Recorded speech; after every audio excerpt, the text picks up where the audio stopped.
Maharashtra Republican पक्षाचे जिल्हाध्यक्ष राहुल वाघमारे यांनी डॉक्टर बाबासाहेब आंबेडकर मराठवाडा विद्यापीठातील नामांतराच्या शहीद स्मारकाच्या भ्रष्टाचाराबाबत आवाज उठवली, वेळोवेळी प्रशासनाकडे पाठपुरावा केला।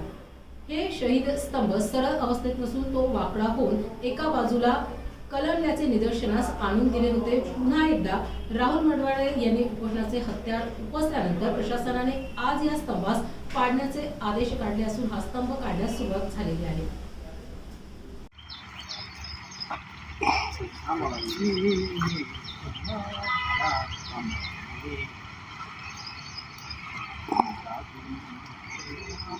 आपण उभे आहोत डॉक्टर बाबासाहेब आंबेडकर मराठवाडा विद्यापीठामध्ये नामांतरामध्ये जे शहीद झाले त्यांच्या स्मारकाचं काम चालू आहे। माझ्या पाठीमागे आपण बघू शकतात हे स्मारकाचं काम चालू होतं। हा त्यांचा स्तंभ आहे, पण यामध्ये मोठा भ्रष्टाचार झालेला आहे।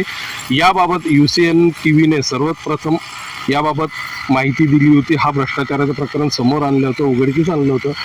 तो जो स्तंभ आहे हा स्तंभ क्रॉस झाला आहे, चुकीचा आहे। यामुळे याबाबत पाठपुरावा केल्यानंतर आमचे चळवळीतले नेते आमचे बंधुराज राहुल वडमारे यांनी याबाबत पाठपुरावा केला। आज हे आदेश निघाले की हा स्तंभ पूर्ण पाडण्यात यावा। जाणून घेऊया काय प्रकरण आहे। भाई, काय प्रकरण आहे नेमकं? डॉक्टर बाबासाहेब आंबेडकर मराठवाडा विद्यापीठात हे जे नामांतर शहीद स्मारक बनवण्याचं जे काम चालू होतं, ह्या कामामध्ये ही कामाची निविदा 2023 मध्ये निघली होती। 23 मध्ये निघून आज 4 वर्ष पूर्ण झाले तरी हे काम अपूर्णच आहे। आणि या केलेले जे काम आहे हे काम अतिशय निकृष्ट दर्जाचं काम या जातीवादी कंत्राटदारानं प्रियंका रोहित नावंदर या एजन्सीनं केलेलं आहे। आता याच्यामध्ये सखोल चौकशी केल्याच्या नंतर पूर्ण तक्रारी निवेदन उपोषण करून इथं पाठपुरावा केल्याच्या नंतर याच्यामध्ये अशा काही गोष्टी निदर्शनामध्ये आल्या की प्रियंका रोहित नावंदर या एजन्सीने हे काम घेतलं होतं आणि ते काम तोडून एका मिस्त्रीला दिलं होतं। तो मिस्त्री जो आहे तो मोठ्या राजकीय पक्षाचा पदाधिकारी म्हणून मिरवतो आणि त्या व्यक्तीनं हा पूर्ण भ्रष्टाचार इथं केलेला आहे असं या सगळ्या गोष्टीतून निदर्शनामध्ये आलं। मग नंतर आंदोलनाला आम्ही खूप वेग निर्माण केल्याच्या नंतर सार्वजनिक बांधकाम विभागाचे कार्यकारी अभियंता शेषराव चव्हाण साहेब, या कामाचे डेप्टी इंजिनियर जे आहेत ते ढाकणे साहेब यांनी या सगळं आमची संयुक्त पाहणी झाल्याच्या नंतर दिनांक 29/6 एक पत्र काढलेलं आहे। हे पत्र म्हणजे या पत्रामध्ये या कामाच्या सर्व त्रुट्या आणि या कामामध्ये जे भ्रष्टाचार झालेला आहे या सगळ्या गोष्टी या पत्राच्या निदर्शनामध्ये आणून दिल्याच्या नंतर हे पत्र काढण्यात आलेलं आहे।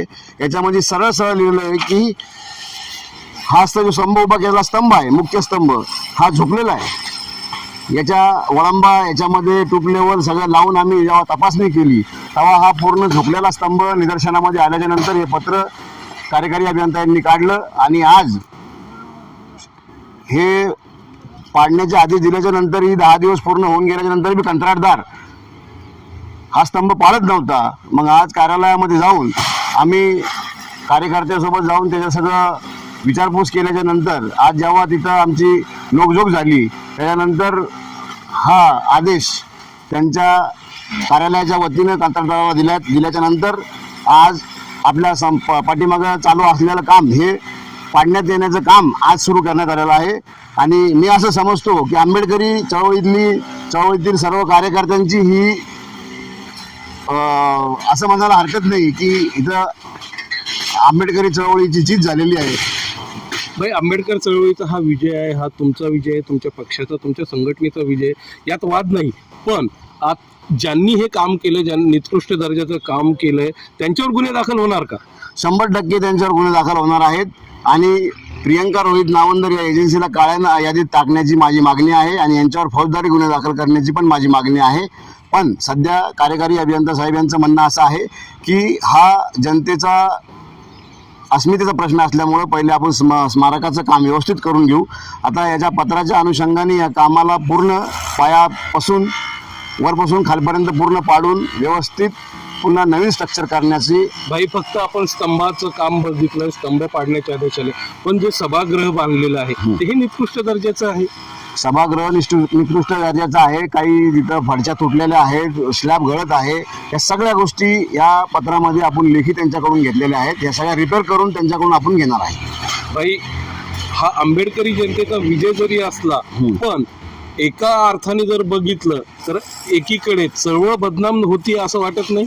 आपलेच लोक जर असे काम करत असतील तर? आता या गोष्टीला, या प्रश्नाला मी असं सबळ पुराव्यासही तुम्हाला उत्तर देऊ शकत नाही. पण तुमचा जो प्रश्न आहे तो बरोबर आहे.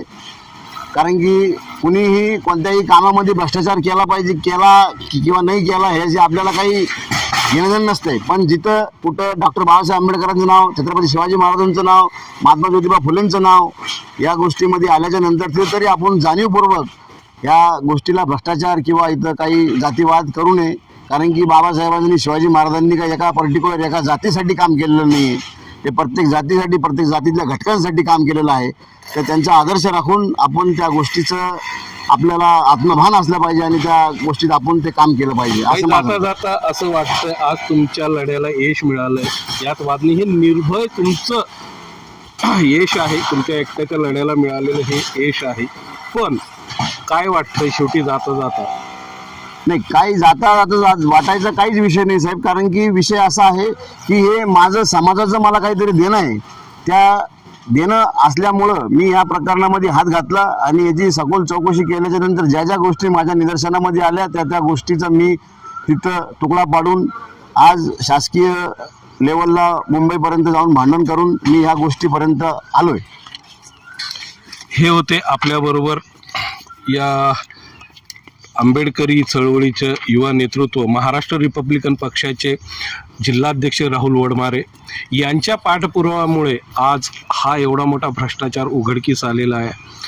बघत राहूया या कामात अजून पुढे काय काय पुढे येतो, काय काय भ्रष्टाचार उदयास येतो. UCN TV साठी मी आपला राज.